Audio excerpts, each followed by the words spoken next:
নমস্কাৰ, সুপ্ৰভাত বন্ধু বান্ধৱীসকল, অসমৰ সকলো শ্ৰেণীৰ ৰাইজসকল। আজি মই চৰকাৰৰ বিষয়ে, অসম তথা ভাৰত চৰকাৰৰ বিষয়ে, বৰ্তমানৰ পৰিস্থিতিৰ বিষয়ে কেইটামান কথা উল্লেখ কৰিব বিচাৰিছোঁ। কথাখিনি আপোনালোকে আপোনালোকক ধৈৰ্য সহকাৰে আপোনালোকে ভিডিঅ'টো চাই থাকিব।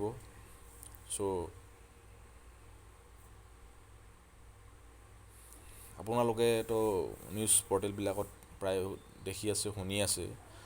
শ্ৰীলংকাৰ কথাটো মই আপোনালোকক বিতংভাৱে ক'বলৈ বিচাৰিছোঁ। শ্ৰীলংকাৰ পৰিস্থিতি এনেকুৱা এটা ভয়ানক পৰিস্থিতিলৈ ৰূপান্তৰিত হৈছে, দেখিলে একেবাৰে দুখ লগা, বেদনাদায়ক এটা পৰিস্থিতি, যিটো পৃথিৱীৰ বহু দেশত তেনেকুৱা পৰিস্থিতি দেখিবলৈ পোৱা নাযায়। শ্ৰীলংকাৰ প্ৰধানমন্ত্ৰী মহিন্দা ৰাজাপাকছে গৃহত শ্ৰীলংকাৰ নিৰীহ বুলি নহয়, শ্ৰীলংকাৰ জনসাধাৰণে যেনেকৈ কথাখিনি একচুৱেলি মই বহলাই ক'ব লাগিব, কিন্তু শ্বৰ্ট ফৰ্মত ক'বলৈ হ'লে শ্ৰীলংকাৰ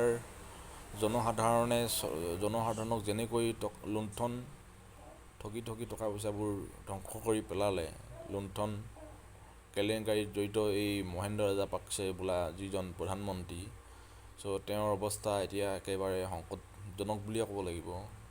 তেওঁৰ ঘৰত অগ্নি সংযোগ কৰি শ্ৰীলংকাবাসীয়ে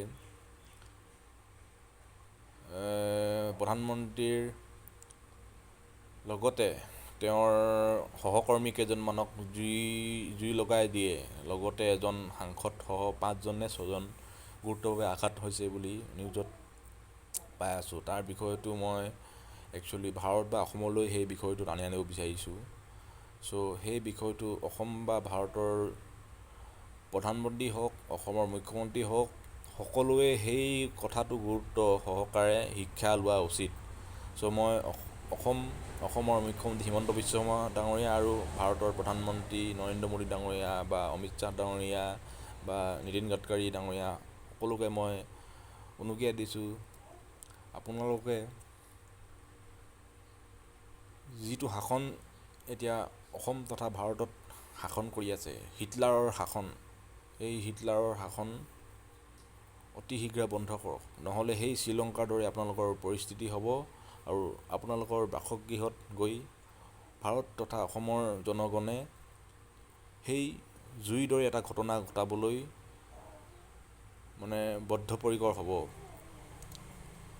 সেইখিনি কথা ক'লোঁ, যাতে সেইটো পৰিস্থিতি নহয় অসম তথা ভাৰতবৰ্ষত। সেইকাৰণে জনসাধাৰণৰ প্ৰতি আপোনালোকৰ কৰণীয় কামখিনি আপোনালোকে কৰিব লাগে। একেবাৰে নিন্দনীয় এটা লাজৰ বিষয়, দুখৰ বিষয়, আজি এজন প্ৰধানমন্ত্ৰীক শ্ৰীলংকাবাসীয়ে তেনেকুৱা এটা পৰিস্থিতিলৈ গ'ল, আৰু শ্ৰীলংকাবাসীক তেনেকৈ প্ৰতাৰণা, লুণ্ঠন কৰি প্ৰধানমন্ত্ৰীজনে শ্ৰীলংকাখন সম্পূৰ্ণ শেষ কৰি পেলালে। সেইটো বিষয় অসম তথা ভাৰতৰ মুখ্যমন্ত্ৰী প্ৰধানমন্ত্ৰীসকলে গুৰুত্ব সহকাৰে লওক। জনসাধাৰণৰ সচেতনতা, জনসাধাৰণৰ প্ৰতি, নিবনুৱাৰ প্ৰতি আপোনালোকে দায়িত্ব লওক। চৰকাৰৰ বহুত কৰণীয় কাম আছে, সেইখিনিক গুৰুত্ব দিয়ক। নহ'লে অসম তথা ভাৰতৰ পৰিস্থিতি শ্ৰীলংকাতকৈ সাংঘাতিক ধৰণৰ হ'ব। 133 কোটি নে কিমান, মই ভালকৈ নাজানো। 133 কোটি বুলিয়ে কৈছোঁ, 133 কোটি জনগণে